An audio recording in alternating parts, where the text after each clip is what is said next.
There comes a moment in life when silence finds its voice.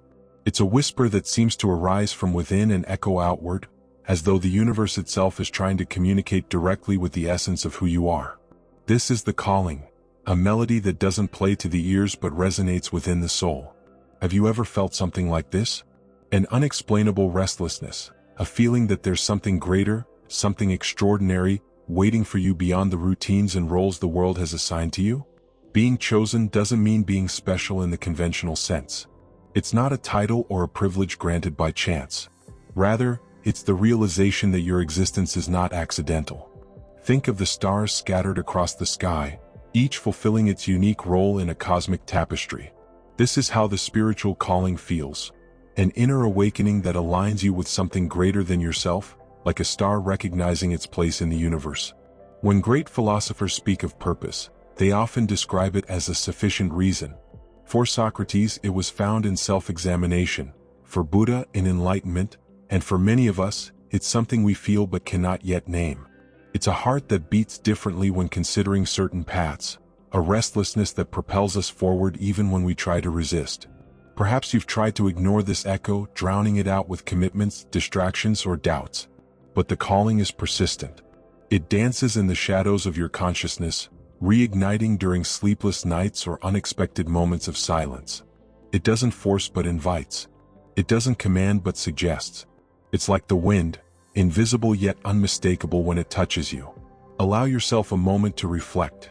Is there something within you whispering of greater possibilities? Some part of your essence yearning for a deeper purpose, even when the world around you tries to stifle that voice? The calling doesn't demand quick answers. It seeks your presence, your willingness to listen, even if you don't fully understand it yet. You are not alone in this experience. Since ancient times, poets, prophets, and philosophers have spoken of this invisible impulse that lifts us from the ordinary to the extraordinary. It's as though we're all connected by an unseen web of missions and meanings, each of us with a unique part to play. Here's the truth: answering the calling isn't about the destination. It's about embracing the journey. Are you willing to listen? Because the journey, no matter how long or challenging, begins with a single step, the step of recognizing you've been called. The calling is an invitation, never an imposition. Isn't that a beautiful concept? The universe, vast as it is, could compel each of us to fulfill a role. Yet it offers us the freedom to choose. We are the authors of our journey, even when it feels as though it's been written in the stars.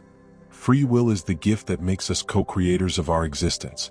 Accepting the calling is an act of courage but also a choice. It's a contract you sign with your own soul, declaring, "Yes, I am willing. Yes, I will walk even if the path is uncertain." Often, the decision to follow this calling is accompanied by a kind of inner resistance.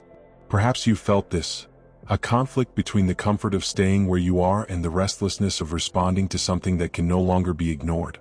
It's as if life is saying, you can remain asleep or you can awaken. But awakening requires sacrifice. It demands letting go of certainties and stepping into the unknown. And yet, being chosen doesn't mean you're at the mercy of an inescapable fate. The journey isn't predetermined, it's shaped by the choices you make along the way. Every decision, big or small, either strengthens or weakens your commitment to your mission. It's like planting seeds in fertile soil.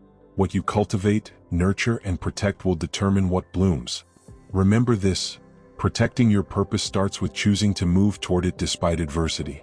Great spiritual and philosophical leaders, from Christ to Gandhi, faced moments when doubt tested them. Yet it was in their daily decisions, the seemingly small choices to resist fear, persevere in compassion, and trust in the unseen, that they shaped the impact of their lives. What about you? Have you paused to consider the choices shaping your path? Perhaps you're at a crossroads right now. External voices may be pulling you in different directions, and your inner voice might feel muffled. The question isn't which path is easiest, but which path makes my heart resonate with truth? Choosing the calling is an act that demands both resolve and surrender. It's not passive acceptance. It's an active commitment to something greater than your fears, greater than your doubts. It's an act of trust in what you cannot yet see but deeply feel. So I ask you, what will you choose? Because in the end, it's your decision that will determine whether the calling remains a distant echo or becomes the start of a new existence. The freedom to choose is the gift. The courage to use it is your responsibility. There's an invisible thread connecting us to the universe, a delicate web linking every soul, every event, every possibility. Responding to the calling isn't just about listening. It's about realizing that your life has a purpose. And more than that, this purpose is interwoven with the whole, like a unique note in an infinite symphony. Every chosen one has a purpose, but it never manifests the same way. It can't. The universe is too vast, too creative, to replicate destinies. The Stoic philosopher Epictetus said, "It's not the events that define us, but how we interpret them." Thus, purpose isn't something you simply discover.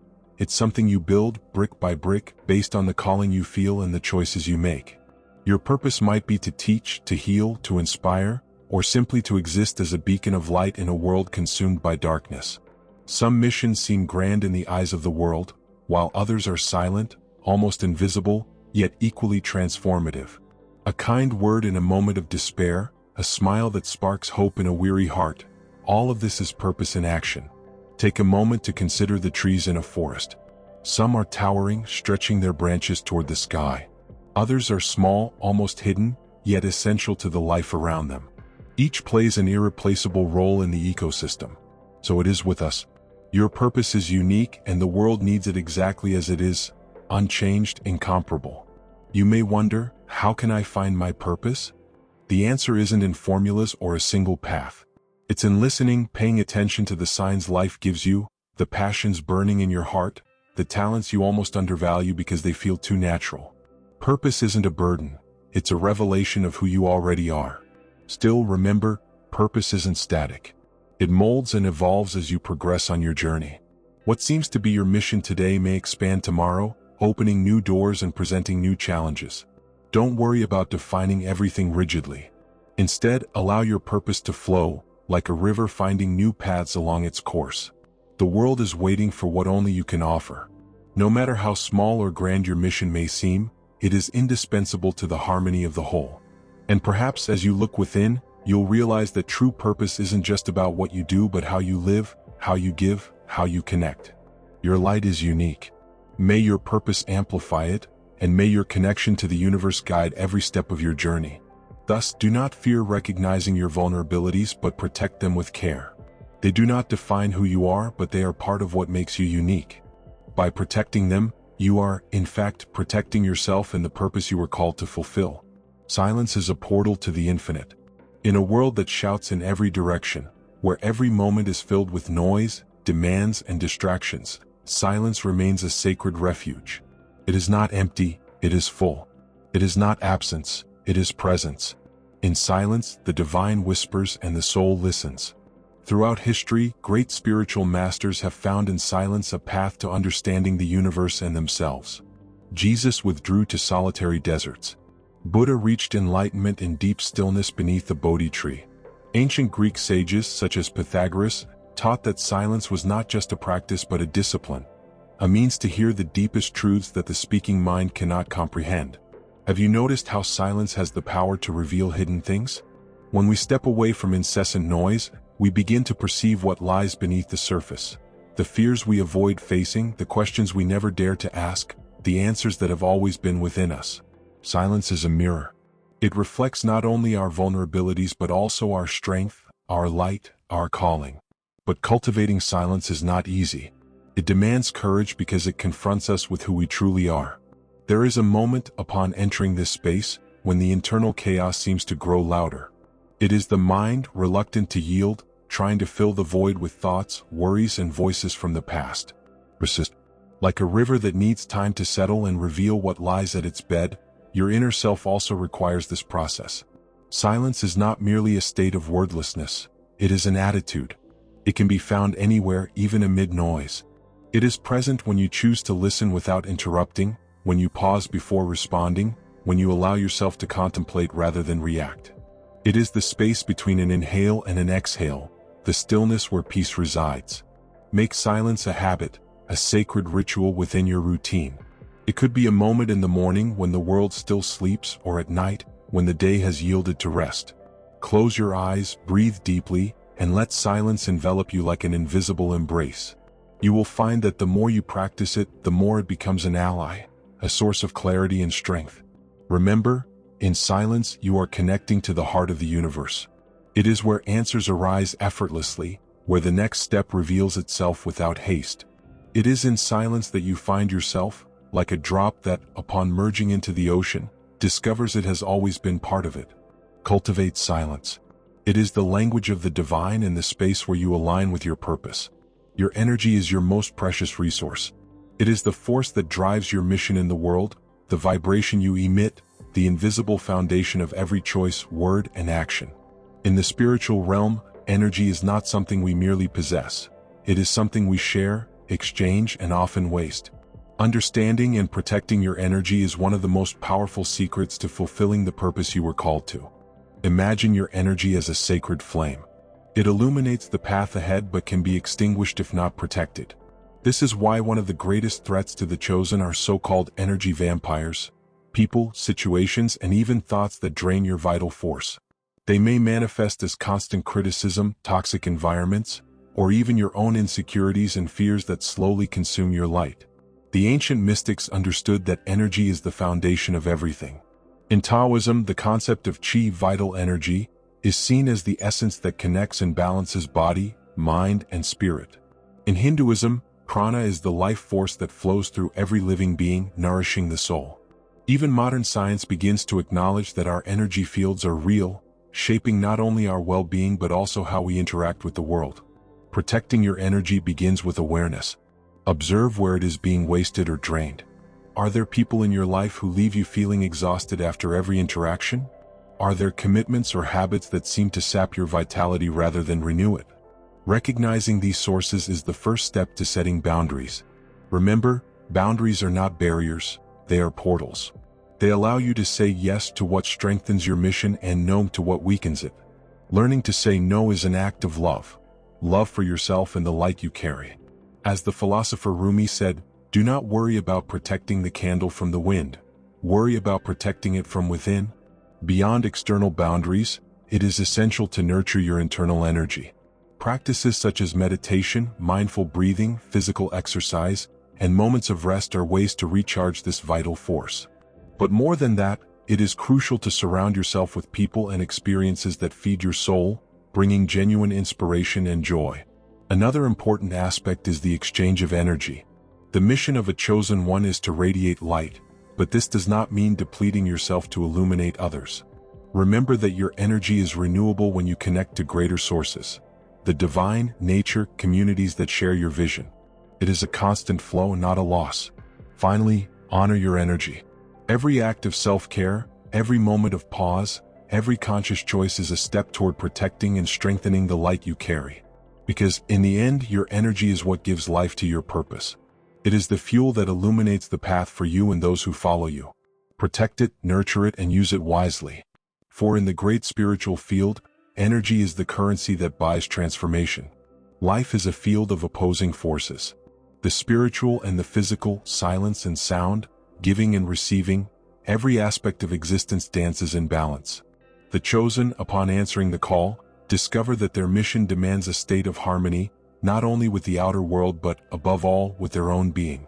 Balance is not a straight line or a fixed point. It is a constant motion, like breathing, which inhales and exhales in a natural rhythm. Yet many lose themselves in imbalance by trying to live only in extremes.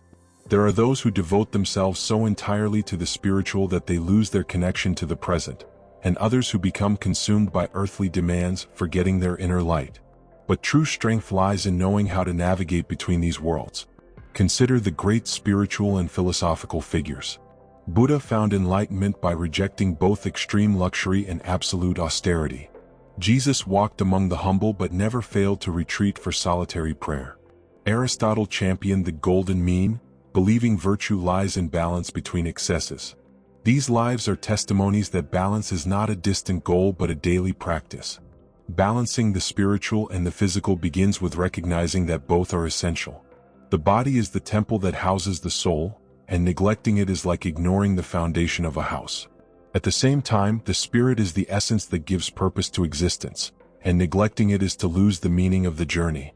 One cannot exist without the other. It is necessary to care for the body with the same reverence with which we seek to nurture the spirit. In practical terms, This means establishing rituals that integrate these aspects. If you dedicate time to meditation, balance it with physical movement. If you immerse yourself in work, reserve moments for contemplation. Even in human relationships, balance is essential. Give without exhausting yourself, receive without clinging. Balance also requires forgiving yourself when you stray. After all, harmony is not about never making mistakes but about always returning to center. Like a string that vibrates in tension, it is the constant correction that keeps the melody alive. Embrace the days when you feel you've given more than you should have or forgotten to care for yourself. The learning lies in the return, not in perfection. The practice of balance is not just for personal well-being. It radiates into the world around you. When you find harmony within yourself, you become a source of peace for others. Your presence inspires balance in the environments and people you interact with. So, reflect. Where is the point of balance in your life today? Which areas have received too much attention and which have been neglected? Small adjustments can create significant transformations, like the rudder that, with a slight touch, steers a ship toward calmer waters. Balance is the foundation of progress, the anchor of the light you carry. Cultivate it, protect it, and witness how it transforms the way you walk your journey. For it is in balance that you find not only the divine but also the best version of yourself. No one walks alone. Even the chosen, those who possess a deep connection with the divine and a singular purpose, are not destined to journey in isolation. Community is not merely a support network. It is an amplifying force, a mirror that reflects both the light and the challenges we carry. Since the dawn of humanity, spiritual alliances have held a power that transcends the individual. Tribes, philosophies, and religions were born from the need to share the burdens of existence and celebrate collective victories. In Christianity, the image of the body of Christ serves as a powerful reminder that each member has an essential role within the whole. In Buddhism, the Sangha, the community of practitioners, is one of the pillars of the path to enlightenment. Even in secular philosophy, Aristotle regarded humans as social animals, beings whose essence is fully realized only through interaction with others. But true community is not about numbers, it is about authenticity. A crowd is not a community, and superficial connections cannot nourish your soul. The value of a community lies in relationships that honor who you are and support who you are becoming. These are the people who recognize your vulnerability but also see your strength, who celebrate your victories but remind you of humility, who walk beside you not to guide or control but to share the journey. Finding such a community requires openness and discernment. Be attentive to the signs. Who are those that strengthen your energy rather than drain it? Who are those with whom you can share not just your words but also your silences? And most importantly, how can you be to others what you seek to receive? Community is an exchange. You are not only sustained by it but also sustain others. Think of how the roots of trees in a forest intertwine, sharing nutrients and support.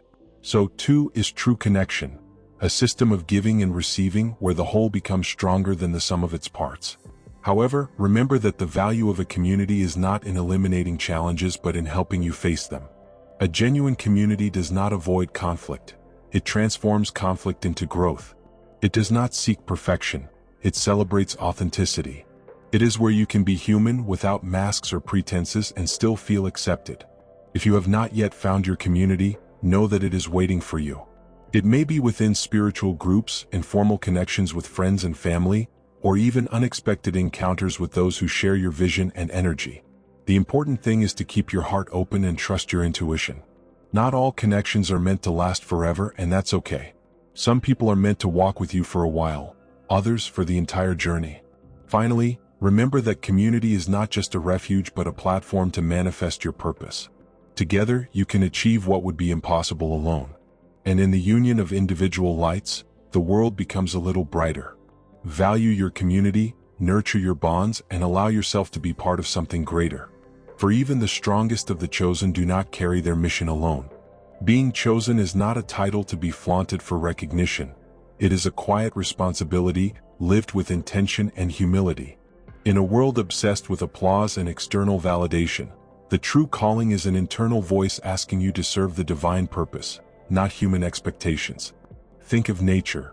The sun shines without expecting gratitude, the flower blooms even if no one sees it, and the river flows relentlessly, not for applause but because it is its essence. Similarly, living with purpose is about authenticity. It is about doing what must be done, even when there is no audience to applaud or recognize. Because the value of what you do does not lie in others' validation but in alignment with the mission entrusted to you. There is great freedom in living for purpose rather than validation. The freedom to be who you are without masks or performances. When you free yourself from the need to please, you begin to act with integrity. Your energy is no longer wasted trying to control how others perceive you. It is directed toward manifesting your truth in the world. But living this way requires courage. It is natural to want to be understood, to want your actions to be seen and appreciated. There is no fault in desiring this. It is human. The problem arises when the desire for validation becomes the driving force behind your choices. When you live to please others, you abandon your essence.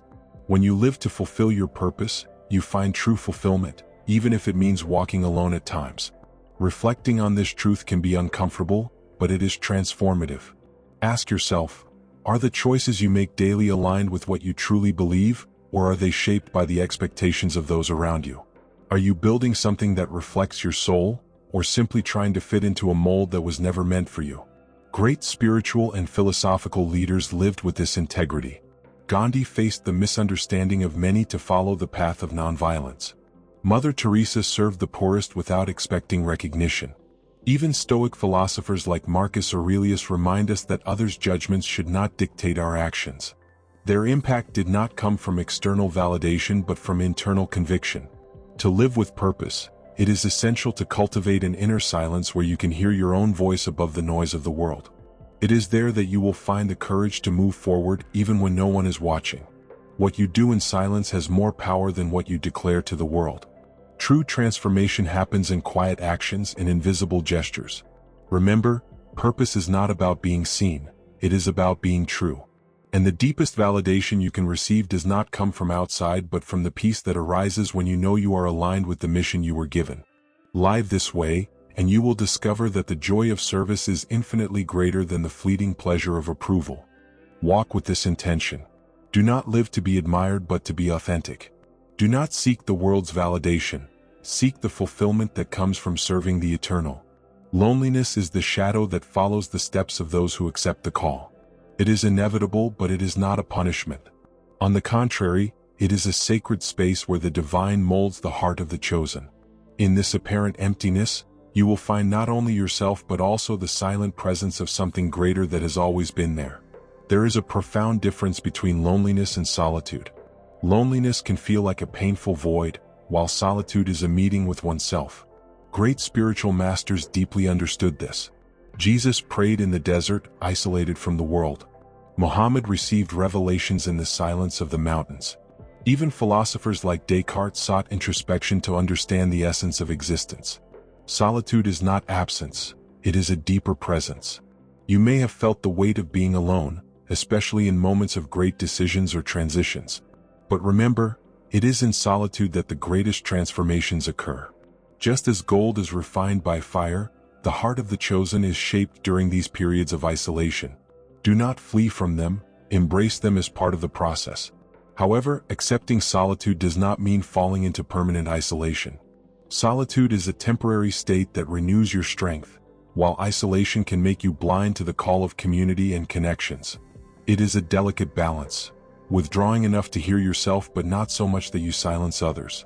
Moments of solitude should be a replenishment, not an eternal retreat. If you feel loneliness as a burden, try transforming it into a spiritual practice. Dedicate moments to being with yourself, free from distractions. It could be a walk in nature, silent meditation, or even a period of writing or reflection. Use this time to listen to what your soul is trying to say without rush, without judgment. Loneliness often reveals parts of ourselves we fear facing. In these moments, doubt or disconnection can arise. But know that this is part of the process. The philosopher Soren Kierkegaard said that anguish is the starting point of freedom. Thus, the discomfort that loneliness brings is not an enemy, it is a guide. It points to the places within you that still need light and attention. Trust that solitude is a path to growth. It is in solitude that you will learn to hear the whisper of the divine, often lost in the noise of daily life. It is there that you will strengthen your resilience and clarity, preparing for the challenges ahead. Finally, remember that solitude is a stage, not the final destination. It prepares you to return to the world with greater wisdom, courage, and compassion. Do not fear these moments, embrace them as part of the journey of the chosen. For it is in the silence of solitude that the universe plants the seeds of transformation.